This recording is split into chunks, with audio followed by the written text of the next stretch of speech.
I had decided to go to the college infirmary to deal with my growing depression. I opened the door where I was reunited with my enraged parents. They looked horrible. Both had lost weight. They had puffy bags under their eyes and their faces looked colorless. They'd aged 10 years in a week.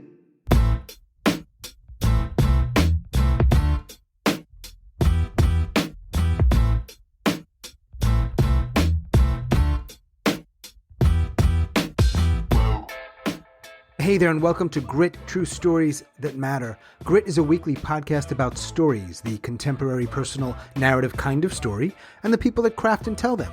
Why, you ask? Well, we want to feature these tellers and their stories, and also to help you, our listeners, craft and tell better, more engaging, more relatable, and more memorable stories. True stories, personal stories, grit stories. We are in the middle of season number 3, dedicated to grit talks and the best of, and today we have got 2 stories from the best of our mental health Happyish hour. It's a virtual open mic that we started back in the fall of 2020, and that open mic is still going on. I will put a link in the show notes to that event, as well as our other upcoming events, so check that out. We would love to have you, would love to see you, maybe tell a story, maybe just watch. Today's stories are by Tracey, Starin, who lives up in New York, and Dorri, who also lives up in New York. Tracey's story is about 7 minutes. Dorri's is a little longer. It's actually adapted from her memoir. So both really interesting, both definitely on point with mental health, and I hope you enjoy them. And again, as always, if there's something from these stories, or maybe more than one thing that you can take away and apply to your stories, I hope you do that, because that is one of our main goals here.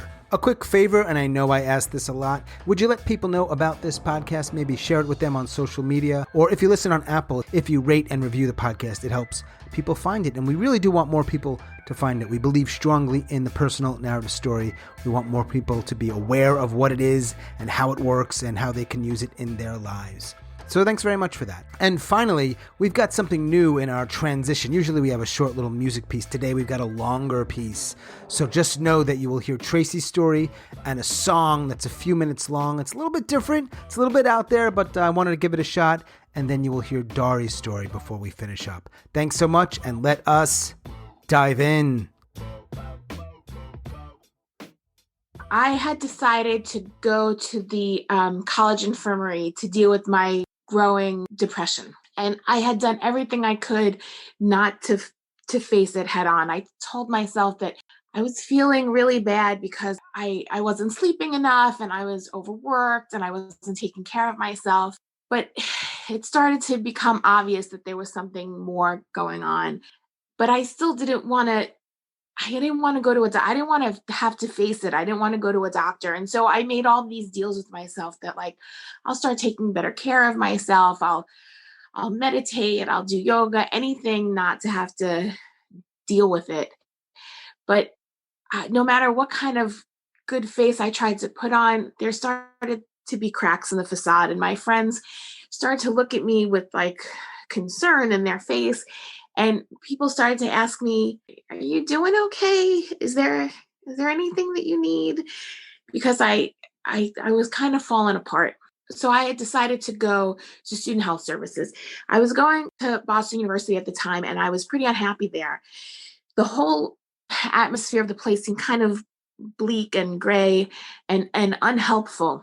I went to college before the digital age, back when if you needed to drop off an application or pick up a pamphlet or something, you actually had to go to that office to do that.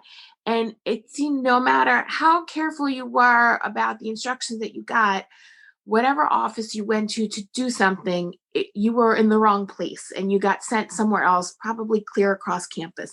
And it didn't just happen to me, it happened to everybody. And so there was a constant stream of students with folders and pamphlets and papers just crisscrossing the university with kind of a dazed look on their face, trying to find their ultimate destination.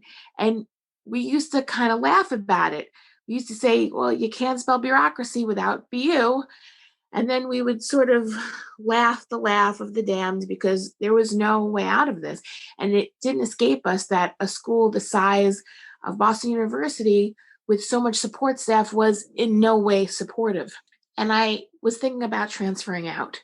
But I thought, well, before I make a decision that big, maybe I should address what's been going on with me at a doctor, because maybe it's not the school, maybe it's me.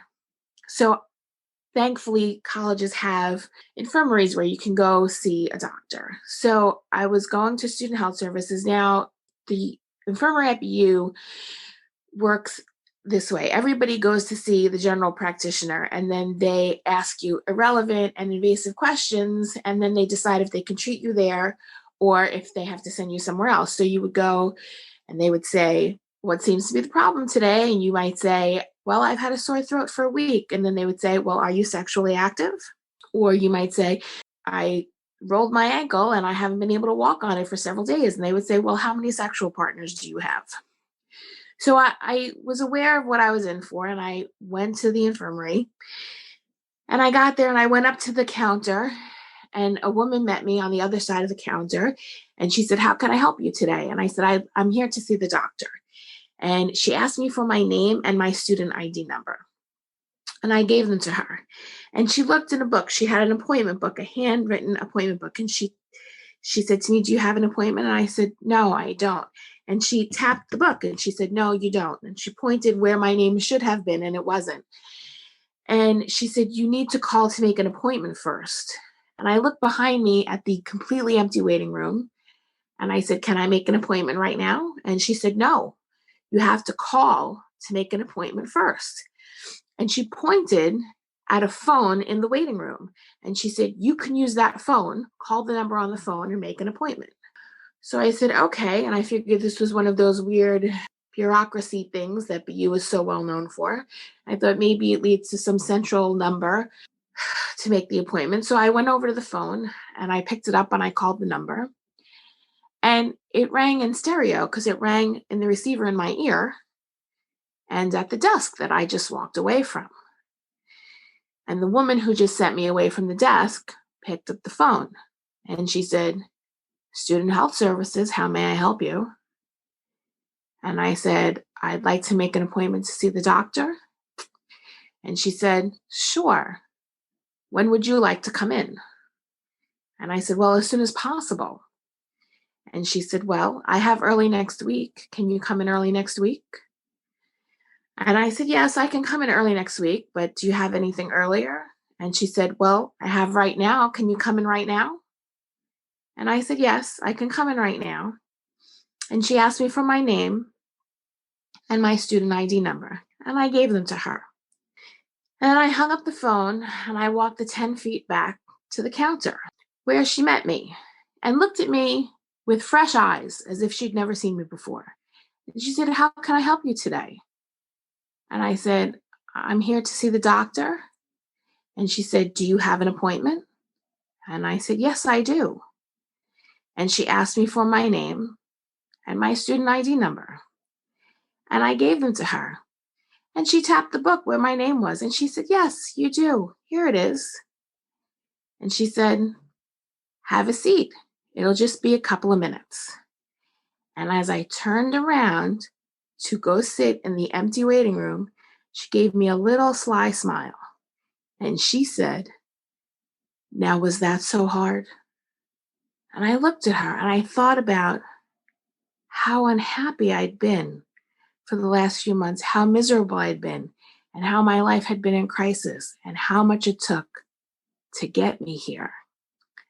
And I said to her, I don't think all of that was necessary. And I walked out of the infirmary. And the next semester, I transferred out of Boston University.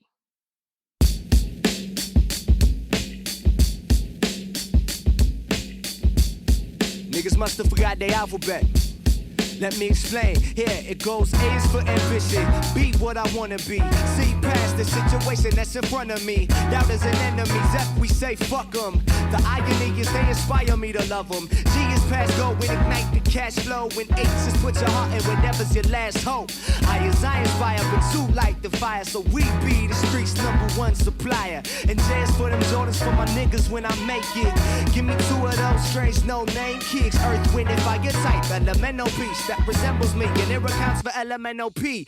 You the track up like, oh, you impressed. Get your bread, kid, but never let it go to your head. That's S for success to be the best. T is teach back what you learn, that's next. Cause you got the power, V for voluntary action. W is right out to life with a passion. X is expect to fail. Y cease to dream. Even when you ain't catching them Z's, and that's the alphabet. For so long, been surviving for so long. I know that good days will come. I've been trying for so long, been surviving for so long. I know that good things will come, they will come. Yo, think they starting to follow me. So A is to attempt to be the change you wanna see. And D is to be different. But tell us what you mean. Like, are you one of them good guys or you one of us fiends? Either way, you gotta eat, Elevate your mind right, cause F is for the fine life. And that's how you define life. But I say, G is get back to your home. And H is help the people that done help to along. Oh yeah, fuck it, we go back to F cause that's for freedom. G is keep your good thoughts cause buddy, you gon' need them. And H is if your hood stars, buddy, you gon' feed them. Cause it's bad enough when niggas get the check and get to leaving. J is for them jump offs, we wanted as kids. Looking through the glass, seeing the life we wanna live in. M is more money, more problems. And N-O is no P's, and that's pessimistic profits. Q, quit thinking and R, you still with me. And S is stress less than T, it's the infinity U. Is that it's all about you, and that's why a nigga fucked around and left out I. VW is very wise, and X is this exam. But why lie? You got zip if you ain't got fam, and that's the alphabet. For so long, been surviving for so long. I know that good things will come. I've been trying for so long, been surviving for so long. I know that good things will come, they will come. Trying for so long, been surviving for so long. They will come. Trying for so long, been surviving for so long. They will come. Trying for so long, been surviving for so long. I know that good things will come, they will come. This is September 75. 2 years after the rape in Port Washington, my life kept creaking by. I was 15. My recent conversation with Mom loops in my head. I want to die. Mom said, you're just bored. But Mom, can't you see I'm busy? She swiveled back to the typewriter to continue writing her latest book on parenting. When I got to Washington Square Park, I beelined to Chuck with the crazy Joe Cocker hair. He hands me 6 PCP microdots and 6 acid-soaked paper squares stamped with smiley faces. I said, what's with the paper? Chuck said, let it melt on your tongue, then swallow it, and hang out with somebody just in case you get weird. If life mattered, maybe I'd have been scared off, but all I felt was excitement. The next night in the park, I liked PCP so much that I swallowed 2 microdots this time. Feeling chilly, I tried to zip up my jacket against the cool September air, but it seemed hopeless. I couldn't get the zipper to work. Why can't I do this? I said to the air, then passed out cold on the concrete. I saw a fiery gate, and out of the flames walked Jimi Hendrix in billowing purple scarves. He smiled and said, welcome, Dorri. Welcome to hell. Rushing to Jimmy, I was about to wrap my arms around him, but a man in the park started shaking me. Dizzy, I opened my eyes. Worried strangers came into focus. I just met Jimi Hendrix. Somebody muttered, spaced out chick. The man who'd shaken me yelled, you stupid kid, we couldn't get a pulse. Your heart stopped and we thought you were dead. Unfazed, I got up and left the park. I bought a soda and guzzled it. The rest of the day was euphoria because I died and Jimmy was there on the next world. I'll meet you on the next world and don't be late. Back at the hotel, my new friend, the drag queen maid, said he had to work. He told me to hang out with a skinny, effeminate dude wearing purple spandex pants. Do you hustle? Purple spandex asked me. What are you talking about? You mean, do I play pool? No, do you hustle? What do you mean? Can I do the hustle? No, do you sell your body for sex? I laughed. It seemed bizarre that a gay guy wanted to pay me to have sex. Greenwich Village was freaky and I loved it. I didn't know if he was a pimp, but he did put the thought of work into my head. I was plowing through my stolen money and it had only been a few days. I'd need more soon. There were a lot of shoe stores on A Street. I picked one and walked past shiny, thick-heeled disco boots. Hey, can you give me a job? The man in the store said, do you have experience? No, I said, but I learned fast. Well, what do you do? Anything. Get out of here, kid. He chased me out of the store. Discouraged, I slunk back to the park. Plopping onto a bench, I picked up a discarded Village Voice. In the want ads, I saw, make $800 a night. Purple spandex guy and hustling popped into my head. If topless dancing paid that much, I wondered how much I could make for selling sex. I called the number from a payphone and set up an appointment. 7 days after I'd run away, and the day of my topless dancing interview, the police and my parents showed up in the lobby of the Hotel Earl. The drag queen maid waited for me outside and tipped me off. You better get out of here, girl. They're looking for you. Panic and rage hit. My mouth went dry and my stomach clenched. My new friend Billy said, come on, I know where to go. I ran on fumes at the guys who raped me, at my parents for not protecting me, and at the world for not being fair. Billy and I took off, running south to the West 4th Street subway at West 3rd and 6th Ave. Once inside the station, we realized neither of us had a token, so Billy and I jumped over turnstiles, laughing about how stupid cops were. Hold it, you two. It was an undercover cop who flashed his badge. Billy said, sorry, babe, I can't go back to jail, and he took off. The officer beelined for me and demanded ID. I had two options. One was to hand him the driver's license I'd stolen from a drunk, possibly dead girl, passed out in her car, and the other was my sister's. I was more nervous of what could happen to me for stealing the unconscious stranger's license than for stealing my sister's card. I handed that over. The second after I did, I realized I'd made the wrong choice. I'd watched enough TV shows to know my last name would be on file. The officer walked over to the token booth for the phone. I decided it was better to die than go back to my parents' house. The subway tunnel beckoned. Iron rails promised an instant solution, death. While recoiling from my past and dreading the future, I was drawn toward meeting my dead hero, Jimmy. I jumped onto the tracks in front of an oncoming E-train. Deafening horns sounded as the speeding steel hurtled at me. With tribal drums beating in my chest and my palms sweating, I ran along the tracks toward the speeding subway. I leaned forward, sprinting. My fists tightened as I tried to ready myself for the moment the metal would ram into me. I slowed as I imagined what that would feel like. Intense pain, hearing my bones snap. Would I lose consciousness before my face got flattened? I wonder if I'd go into shock the minute the train hit me, or if I would feel everything. Dust and grit swirled around me, so it was hard to breathe. I nearly gagged as I tried to suck in air amidst the rancid smell of urine and decay. Terrifying thoughts broke through the adrenaline.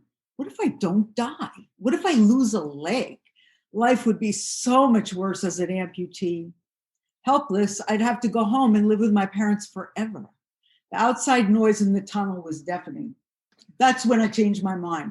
I darted into one of the alcoves along the wall, squeezed my body as tightly as I could, spreading arms, palms flat against the tiled sides. The tip of my sneaker leaned precariously over the edge, tensing my toes. With hands bracing me, I sucked in my gut and pressed my spine as far back as it would go. Dust and grit swirled around. Coughing and needing air, I inhaled. My teeth felt the grains of dirt. The train sped closer. I held my breath as the train went by. I felt a whoosh of wind. It missed me by inches as it whizzed by. I didn't dare let out my breath for fear I might lose my balance and get dragged. The train began to slow. It was pulling into the station. The horn was still blasting, but the subway eased to a stop. Ah, relief. The train had passed me by. I jumped out of the alcove, back onto the tracks, scampered up the ladder, and the train sat in the station with doors open. I couldn't believe my good luck and collapsed on a seat. I shut my eyes as I waited for the doors to close, but nothing was happening. Over the loudspeaker, "We're being held in the station for a police investigation." Oh no, I thought. Then I saw the cop running toward the stopped train. I flew out the doors and raced toward the stairs in the station. My purse was weighing me down. I tossed it over a rail into a pit near the platform. It had my money in it, all my drugs. I wanted to go back for it, but I couldn't risk it. I ran up the stairs, taking two at a time, then out of the exit and onto the street. Concrete pavement felt reassuring beneath my feet. I quickly scanned the street and spotted an open doorway. Ducking inside, I flew up the stairs. Oh, I was free. He'll never find me. My muscles began to give out. I saw an open door to a room and thought of going inside, but there were rows of Asian women seated at sewing machines. A factory building? A sweatshop? I kept going. The rhythmic clattering of the machines grew fainter. Then I reached the top floor. There was nowhere else to run. I was so out of breath, I collapsed into a crumpled heap on a step. I thought about the purse and my $750 and realized I had no money. I was trying to figure out what to do. I heard what sounded like footsteps running up the stairs. No, it couldn't be. It couldn't be, but it was. The cop was running up the steps. When he got to me, he looked pink and completely out of breath. He looked like a cop from TV, light Irish skin, receding dirty blonde hair, and athletic build. He was at least 6 foot tall. His hand gripping the banister looked strong, like my dad's. In between huffs and puffs, he said, "What are you doing?" And they panted, "You're so young, so pretty. Why are you doing this?" He looked worried. His voice sounded sad. I had no idea why he cared, but I immediately tried to use it, hoping I could get him to let me go. "Please, mister," I said with my biggest pout. "Please don't report me. Just let me go." "I have to report you," he said. "They shut the whole subway line off because of you." I started to cry. And he gripped my arm and said, "Come on, we're going to the station." "Can we go back and get my purse?" I asked, still crying. "Yeah," he said, then told me his name was Tom. He scribbled his phone number onto the back of a business card. "That's my home number. If you need me, just call." Tom escorted me down the steps and out of the building. When we got back on the street, he pointed to 3 scruffy men sharing a bottle of vodka. "I gave them $1 to tell me where you went." My life for a fucking dollar. He walked me back to the subway platform without ever letting go of my arm. We both knew I would have run. People stared at me gawking, and I heard a little kid say, "Ooh, she's in trouble." "What are you looking at?" I hissed at an old lady. I pointed to the pit. It was right where I tossed the purse. I couldn't believe it was there, still there. Tom grabbed it and handed it to me, while not letting go of my arm. My wallet was there. The money was too. Incredible. Commuters must have been too busy watching me run from the cop. They never saw me toss the purse. When we got to the station a few blocks away, Tom stopped me outside and whispered, "If you have any drugs on you, dump them before they search you." He walked me to a restroom and waited outside the door. It felt tragic to throw away my new fancy pipe. Reluctantly, I tossed it in the trash. I had 6 blotter tabs of acid left and 5 PCP pills. There was no way I could go home to my parents' house and not be high. So I took a piece of toilet paper and rolled up the drugs and stuck it in my underwear. "There's no way I'm letting them search my underwear. I'll demand a lawyer. I'll threaten to sue them." I opened the door. Tom brought me to a room where I was reunited with my enraged parents. They looked horrible. Both had lost weight. They had puffy bags under their eyes and their faces looked colorless. They'd aged 10 years in a week. A tiny seed sprouted in my head. Maybe my parents really did love me. It hadn't just been empty words. Tom, the cop, really did worry about me. The man who'd yelled at me when I overdosed in the park really was shaken. He didn't know me, but felt frightened for me. He didn't want me to die. That tiny crack in my bravado was just enough to let in a faint shimmer of hope.